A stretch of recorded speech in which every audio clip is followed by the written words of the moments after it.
আমাদের দেশীয় পদ্ধতিতে কলা চাষ করে আমরা শুধু ছোট ছোট বাগানই দেখেছি, যেখানে অল্প কলা চাষ করা হয়। কিন্তু বিদেশিদের এমন এমন কলা বাগান রয়েছে যেগুলো কয়েকশো একর জমি নিয়ে অবস্থিত। আজকের ভিডিওতে আমি আপনাদেরকে দেখাতে চলেছি আধুনিক পদ্ধতিতে কলা চাষ এবং কিভাবে এই শত শত কলা থেকে কলা চিপস তৈরি করা হয় তার সম্পূর্ণ প্রসেস। মূলত কলা গাছ প্রথমে চাষ করতে গেলে আমাদের সুন্দর একটি জমির দরকার, তাই প্রথমে জমি নির্বাচন করা হয়। আর সুন্দর বলতে আপনি যা ভাবছেন তা নয়, আমি একটি সুন্দর জমির কথা বলেছি যেখানে 10 ও বেড়ে 10 মাটি পাওয়া যাবে, অর্থাৎ কলা গাছ চাষ উপযোগী একটি জমি। সুন্দর একটি জমি পাওয়ার পর সেটিকে মাড়াই করে নিতে হবে, যেইগুলো এই বিশাল আকৃতি ট্রাক্টরগুলো নিখুঁতভাবে করে থাকে।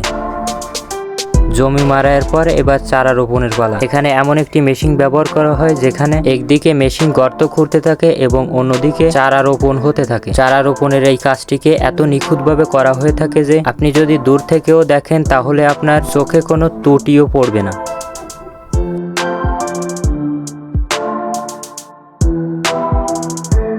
শত শত চারা রোপণ করার পর এখন এটিকে যত্ন নেওয়ার পালা। এই বিশাল আকৃতির জমিতে হাজারো হাজারো কলা গাছকে জীবিত রাখার জন্য দরকার অনেক পানি, যেগুলো এই আধুনিক সেচ পাম্পের মাধ্যমে দেওয়া হয়ে থাকে।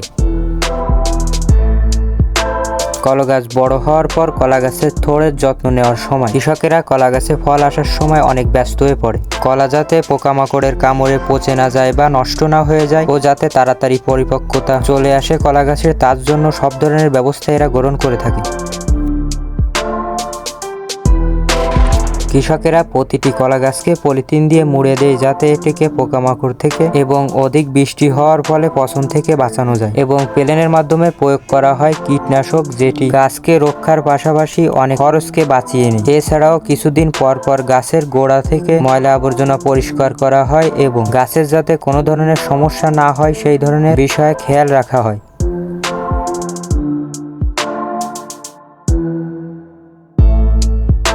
কলা যখন বড় হয়ে যায় এবং পরিপক্ক হয়ে যায় তখন কাঁচা অবস্থায় এগুলোকে তুলে ফেলা হবে। কলা পাড়ার সময় এখন ব্যবহার করা হয় অত্যাধুনিক কলা পাড়ার হারভেস্টিং মেশিন, যেগুলোর জন্য অনেক মানুষের হাতে হাতে করে কলাকে ধরে নেওয়া লাগে না। এগুলো পুরো কলার ফার্ম থেকে কলার কারখানা পর্যন্ত হয়ে থাকে। সেখানকার ওয়ার্কাররা এই কলাগুলোকে সাজিয়ে ঝুলিয়ে দেয়, যেগুলো চেনের মাধ্যমে পরে কলার ফ্যাক্টরিতে পৌঁছে যায়।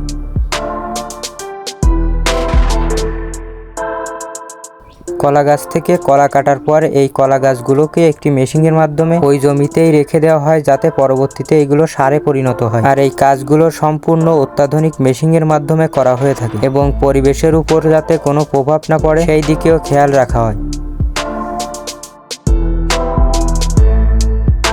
কলাগুলো যখন একে একে ফ্যাক্টরিতে পৌঁছে যায় তখন এগুলোকে ভালোভাবে পরিষ্কার করা হয় জীবাণুনাশক ও অ্যাসিড দ্বারা। এই প্রসেসটিকে খুবই সাবধানের সাথে করা হয় যাতে কোনো ফল নষ্ট না হয় এবং ফলে যাতে কোনো জীবাণু না থাকে। প্রতিটি ওয়ার্কারের নিখুঁত চোখে এইগুলো পর্যবেক্ষণ করা হয় এবং কলার কাইন থেকে কলাকে কেটে ভালোভাবে ধুয়ে সেগুলোকে পরের প্রসেসিংয়ে পাঠানো হবে। অর্থাৎ আমাদের কলা চাষ শেষ হলো। কলা গাছের যত্ন নেওয়ার পর কলা গাছ বড় হওয়ার পর কলা কেটে আমরা ফ্যাক্টরিতে আনলাম। এবার আমরা কলা চিপস তৈরি করব। এই মিলিয়ন মিলিয়ন কলা শুধু বাজারে মানুষের খাওয়ার জন্য চাষ করা হয় না, এগুলো থেকে তৈরি হয় নানা ধরনের চিপস। তো চলুন কলা থেকে কিভাবে ফ্যাক্টরিতে চিপস তৈরি হয় দেখে নেওয়া যাক।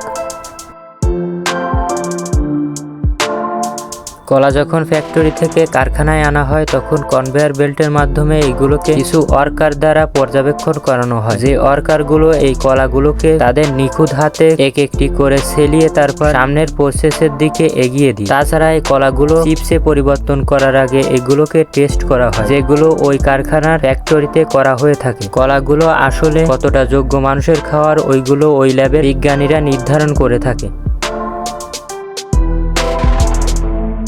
কলাগুলো যখন পরীক্ষা নিরীক্ষা করা হয়ে যায় তখন কলাগুলোকে ভালোভাবে পিস পিস করে কেটে নেওয়া হয় একটি অত্যাধুনিক মেশিনের মাধ্যমে। তারপর এগুলোকে গরম তেলে ভাজা হয়, যেগুলো এটাকে একদম ক্রিস্পি ও চটচটে করে দেয়, যেগুলো প্যাকেটিং এর জন্য প্রস্তুত। এখন কলা থেকে পুরোপুরি চিপসে পরিণত হয়ে গেছে। প্যাকেটিং করার মাধ্যমে বিভিন্ন দেশে এই চিপসগুলোকে এখন রপ্তানি করা হবে।